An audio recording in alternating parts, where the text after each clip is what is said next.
guys, it's me, Rachel, here with Senza Tempo Cane Corso.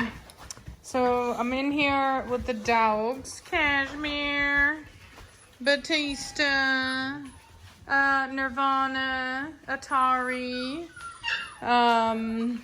Preacher Man, and Admiral just ran over there. Let me cover up this poo before somebody gets into it. There we go. So, somebody walked into it. So, I have an update for you guys. The person that had first pick female has some really sick family members, and unfortunately was unable to take a puppy out of this litter. And I had put her up, I put that spot up, and hadn't heard really anything back about it. And everybody needs to start making their picks. All the males have been chosen. Oddly enough, the black male went second to last. I was shocked. I'm not gonna lie, I was absolutely shook. To me, I mean, granted, I will admit I am partial to the color black, but he's one of my favorites. Blue male went first. Formentino male went second. That was Taylor. As many of you know, she's the tech that worked at the animal hospital where these puppies were actually born. And she spent a lot of time with them, getting to know them, and just really fell in love with the temperament of the Formentino boy. So that's why she took him. And then the fawn boy went third. The black boy went fourth. And then little Mr. Havoc over here. And then red boy went last, which actually they were very happy with. So everybody got, I think, what they wanted. So that's really cool. Female wise, like I said, unfortunately first pick female dropped out. Second pick female has 2 spots, and I kind of told him that for me, I personally think that this female here, this brindle female, which y'all know is my favorite, is just unbelievably sweet, just super duper duper duper sweet, and fluffy too, which I love. And this girl right here is actually super sweet as well. So I'm going to recommend him to take those two because temperamentally they are both the sweetest. I did warn him about this girl here. I think that she's a bit much. I don't think that she needs to be, as you can tell, needs to be in a home with another female. I think she needs to kind of be on her own because, as you can see, she's always trying to dominate somebody and put them in their place.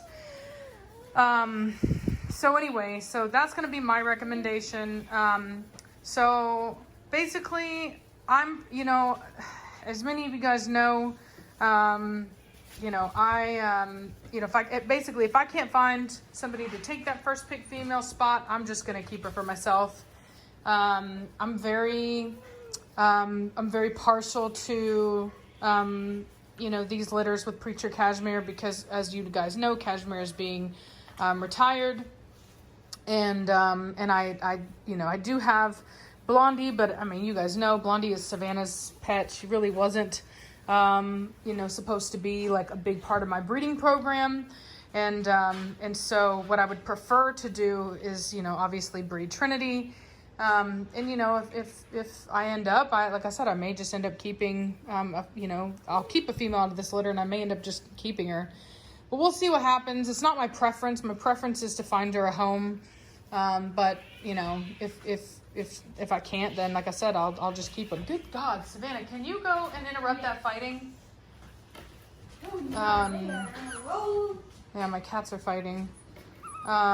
She's just really dramatic and loud. Falcor is just messing with her and she's being dramatic. So anyway, I did get a new picture of the new male that I'm bringing over from Croatia, and he's just gorgeous. He's a big old black male. Very excited about him. I haven't gotten any more updated pictures of the other imports that I'm bringing in, but they should be here on Thursday night. So it's going to be really wild for me because I have to be in Houston tomorrow. And then I'm going to be in Houston again on Thursday. So that's going to be fun. Hey, cutie. So anyway, yeah. So we'll see everything that goes on. I did get a picture of the boys today, which was really cool. And then all three, Preacher, Batista, and Admiral. I'm gonna post it on Instagram in a minute. And then I also got their heights. So I went ahead and I got their heights, and so you can see how tall they are. And so I believe that I want to say, if I'm not mistaken, I believe that Admiral was born on my birthday, because there was a post made by the breeder that he was 4 weeks old on a certain date, and I just basically calculated back, and that would have put him born on... Hey, psh, oh, that's a bad girl, Nirvana. No. Ooh, she done peed on my floor. So gonna get me the mop. That's a bad girl. Yeah, will you grab that for me, honey? She's still being potty trained. Yeah, she's still being potty trained. So anyway, so you were bad. Oh, that was bad. Oh, you were not you. That was bad. No one's talking to you, Wigglebutt. Oh, also, I did find a home for Atari. So that's really cool. She's going to be going to a person that had a deposit on my velocity litter. So, yeah, oh yeah, and Velocity is officially in heat now. Thank the Lord. I checked her with a Q-tip, and she is, she is actually in heat. So, very, very cool. They're also treating Blondie like she's in heat. Yeah, and Blondie, she'll be going into heat soon as well. So Savannah thought it was too soon, but it's not. It's every 6 months from the date of their last heat, not from when the puppies are born, from the date of their last heat. So anyway, she's not in full heat yet. She's not swelled or anything, but the males are really starting to pay close attention to her. And when that happens, I do put them away, because I don't want the males to start competing for the female, because that's whenever you get fighting. These guys for me are very easy, especially compared to, having pit bulls. They're just not comparable. Pit bulls are like so much harder to have without fighting. These guys, as long as you keep the females away and you limit competition, you typically don't have any issues. So anyway, I don't mind it at all. But yeah, everything's doing really well. Yeah, Belladonna's still in heat. She should be coming out of it soon, though, because the males really aren't paying so much attention. I will say that they didn't... Preacher will normally cry like a lot when a female's in heat. He whines a lot, and it makes me wonder if maybe she's going through a split heat, because the males didn't really get as turned up as they normally do. So I'll be interested to see if that's what's going on, because normally, like I said, I get a lot more whimpering and just crying out of Preacher. Batista did try to he was guarding in there, so he would go and just lay in the kennel room, and if a male tried to go in there, he would growl, and I just would run him out and just be like, nope, not gonna happen. Not gonna allow him to try to hey cutie, not allow him to try to take possession. So yeah. Anything else I'm missing, Savannah? I got pieced up by the cat. Oh yeah, Savannah got pieced up by the cat. I'll show you all that. Pardon my dirty house. So yeah, so she was messing with Falcor, and he was asking her, he was meowing for her to let him go, and she wouldn't. And I did warn her, as you know, I've warned her before, even with the dogs. They're like, hey, if an animal asks you to stop doing something, you got to stop doing it. And she just kept, kissing on him and doing her thing, and so he pieced her up. So took say I didn't deserve it. Yeah, took a piece out of her, unfortunately. And that's just the reality. You know what I mean? You got to respect animals. She knows that. I didn't get mad at the cat, and I didn't let her get mad at the cat. That's just one of those things where animals deserve respect too. She learned that the hard way today. So yeah. So anyway, very important for people that have children. Don't let your children torture animals. I've heard some people say, my kid can do whatever they want to that dog, and they better put up with it, and they better not ever, and blah, blah, blah. And it's like, well, then do not get a Corso, because Corso will stand up for themselves just like a cat will. You know what I mean? You mess with them long enough, and they'll give you the business. And I won't say that it would be a full-on attack, like they're not going to try to kill, but you know, yeah, they definitely do deserve respect. And what Preacher would do with her whenever she would push boundaries with him is he would just growl at her and get up and walk away. And I would say that, you know, that's a typical Corso response. You know, some dogs are more patient. Like, for example, Batista, you could do whatever you want to him, and he's like, whatever. He might play with you, though. He might take it. Yeah. Batista will actually probably play too rough. He'll start to play too rough. He almost, I swear to y'all, literally, Batista almost gave me whiplash last night. I had been roughhousing with him, and I went to get up into my bed, and he jumped up. This is how freaking big this dog is. I'm getting into my bed, and he jumped up over me and like landed on my like shoulders, head, and neck. Like, oh, he's huge. I was so mad at him. You can't, somebody asked me, they're like, do you roughhouse with your dogs? And I was like, man, no, I don't. Because I get hurt every time I do it. They're not even trying to hurt me. They're just playing, and they're so big that they hurt me. And I don't ever like showing my dogs that they can hurt me, that I'm weaker than them. I always like to kind of maintain this facade that I'm bigger and stronger and all that stuff. So, you know, that's just my personal thing. That's what I do. So I'm not big on wrestling with my dogs. If you're a big, huge woman or dude and you think you're tough enough, by all means, do what you want. But I don't. Every time I've ever done it, I've regretted it. So I play with Batista all the time. yeah. The reason that little Misha here's put up is because she was running around like a wild woman. She likes to get all the dogs to chase her, but unfortunately that's not safe for her. So anyway, so I kind of get onto her sometimes, and if I'm not able to watch, like if I'm busy, then I'll actually put her up because I don't want her to get hurt, because literally one paw of them just trying to catch her, and we've got problems. So anyway, the puppies are having a little bit of loose stools because I switched their food over. I was feeding them Performance, which is the same thing that I fed Blondie's litter. But those puppies were bigger, and they could handle it more. And these guys, I didn't like the way they were developing. So I switched them over to the Diamond Puppy formula. And so we're getting a little bit of loose stools, but it's not running through them as much. I don't know if you can tell, but with all my other litters, that you don't see any like hip on them. Like this, like the hip here. And like, I don't know if you can tell, like there's some hip there. My pups are usually nice and fat and, you know, just, they just don't have that. And so, like kind of like that, she doesn't have any hip. And so I noticed that with these pups, the food was just running right through them. And they weren't really putting on the weight so much as it was just coming out the other end. So I switched them.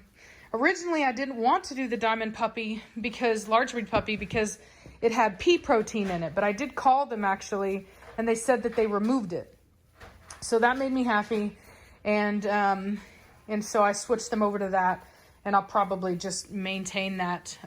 All the puppies, I'll just keep them on that from now on. Bless you. So anyway, so I just wanted to kind of, like I said, give you guys an update. We are watching Willow. It's one of my favorite movies from whenever I was a child. I absolutely love Willow. My favorite character was Mad Mortigan. And so anyway, so I'm going to name the new import that's coming in Mad Mortigan, because I've always wanted to name a dog Mad Mortigan, but I never really had a dog that fit it. It's just too big of a name for just any dog. And this dog just really, I think he's a Mad Mortigan. So I put him up on Instagram, the most recent picture that I got of him. And I was talking with the breeder because I was showing her pictures. She thought we were kind of comparing the sizes of dogs and things like that. And she had this really famous dog named Mockingjay, and he was like 29.5 inches, which is huge for a Corso. And I was telling her that, you know, I was asking her how big she thought this new male might be, and she was saying, well, 27.5 inches. And I was like, I just want you to know that Batista is already knocking on that door. I believe he's already 27 inches. So I measured him, Preacher, and Admiral. And so Batista is like at 20, I think like 27.5. don't quote me on this because I'm not looking at it. Preacher, I think, was 27. And then Admiral, unfortunately, is on the smaller side. He is only, I think, 25 inches. Yeah. So, yeah. So anyway, so like I said, I'll be bringing in this new male. And then I've also got, don't forget, I have another male that I'm also bringing in from Custodianos. I have no idea how big he'll be. I know he's probably not the pick of his litter, meaning that he's not the biggest male in his litter, because that breeding was a very nice one and he kept back out of that litter. So, because I know he kept females off of that litter, at least a female over mine. He kept a blue female that's definitely bigger than mine. So, so anyway, so there's no telling how big of puppies they will throw. Because this new male that I'm getting, the big black male, he's also, he's half Custodianos, I believe, and then half Sangue. So very cool. They do a lot of working together. Very excited about it. And yeah, big things are coming, man. Big things are happening. Now everybody's passed out. I know, yeah, exactly. Yeah, I should get my Custodianos dogs, like I said, on Thursday. I did get the flight itinerary, so they're supposed to be here Thursday night, which honestly, all things considered, so my thing is like they come in cargo, and I don't know whether or not, I don't know how that's going to work, because if I'm not mistaken, they close at a certain time. So I may have to spend the night in Houston that night. So I'll have to hire somebody to watch my dogs for me. Get out of it. Get, don't you be digging. So anyway, I have a woman who I typically hire to watch my dogs. Her name is Jessica. She's the one that has Oso and Liberty. So anyway, so I will do that, and then we'll just see. Because like I said, you usually have to check into cargo by 4 o'clock. I had somebody ask me to do a video on that, and I will definitely do that for you guys on what it's like importing a puppy and all the stuff that goes with that. I've done one before, but that was more just receiving the puppy than anything. So, so anyway, yeah. So yeah, Thursday I get them, and then next week I will get Mad Mortigan. I haven't named the other two yet.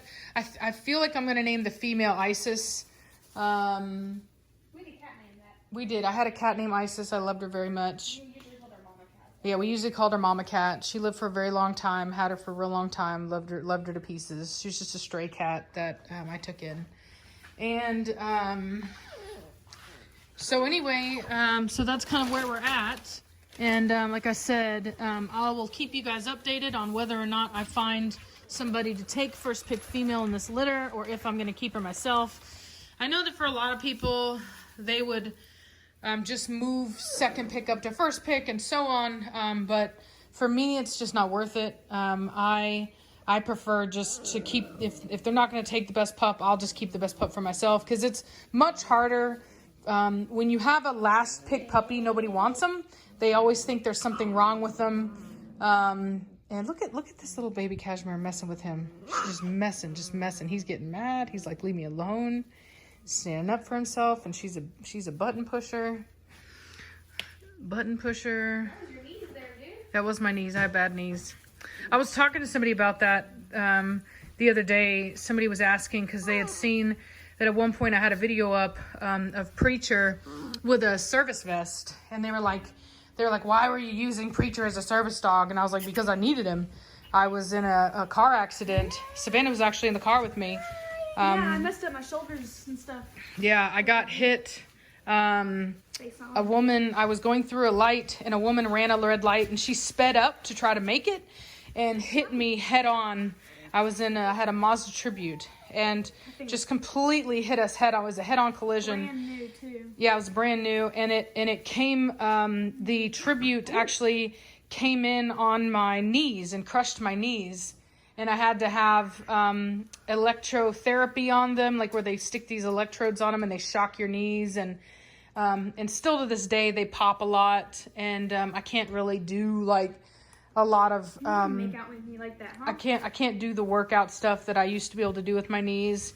And so during that time of healing, we had a family vacation that was already planned to go to Atlanta, and we went to this aquarium. We were doing all this stuff. And for me, because I don't know if you've ever had a major knee injury, but you have a lot of weakness. And what happens is that your knees want to go out on you. And there's no kind of rhyme or reason. You don't know when it's going to happen. It's just like jello. And all of a sudden, it just boom, plops out from underneath you. And so I had Preacher with me as a mobility dog for whenever I needed, or, you know, if I needed to catch my balance or something, he was there because he's a tall dog. Or getting upstairs, things like that. It was very helpful to me. So anyway, so no, not at all taking advantage. You know, after I healed up, I stopped using him for that purpose because I didn't need him for that purpose anymore. He still helps you occasionally going downstairs and stuff too. Yeah, he'll still help me. He knows, like, he'll literally, he's trained to, like, if I can walk with him, I tell him to heal up, he'll get next to me. I can walk super slow, he'll stay right next to me. If I'm trying to go upstairs and I tell him, you know, to come over and help me out, he'll help me out. You know what I mean? I tell him assist whenever I'm going upstairs, and he literally will come over to me and he kind of braces his body up next to me and just, you know, walks up with me. Very patient, very slow, perfect for it. So really, really amazing dog in that way. So anyway, so no, not at all taking advantage, just using him for exactly what I needed him for. And then once I didn't need him for that anymore, you know, I don't go around, you know, with that anymore. You know what I mean? I don't take him in places where I can't take him, trying to claim he's a service dog or anything like that. But I did need him during that healing process. Look at their puppy. Which is exactly, I think, why that law is in place. Because, you know, that is the original purpose of the dog, is not for service work, but in general to help people, to do a job to help people. And that's exactly what he did, and he did it well. And honestly, I couldn't imagine having done it without him. So anyway, I feel like this video is long enough. I really hope that you guys are having a great Sunday. We're going to finish watching Willow. I'm super excited. Watched this movie ever since I was a kid. Savannah is not so excited, but she's just going to have to get over it. And we're going to sit and watch it as a family because it makes me happy. So, Savannah, who's your favorite character? Yeah, exactly. So anyway, Miniature people. The little people, Savannah. Little people, not miniature people, little people. No offense to miniature people out there. Savannah, stop. Many people. There is a word. Thank you. Little people. Thank you. Y'all, please don't get mad at her. She's 14 and it can't be helped. I try. But anyway, I hope you guys are having a good day. I'm teaching her right from wrong. Bad child. Go into submissive posture. You were bad. And so, anyway, I hope you guys are having a good day. And I'll talk at you later. Bye.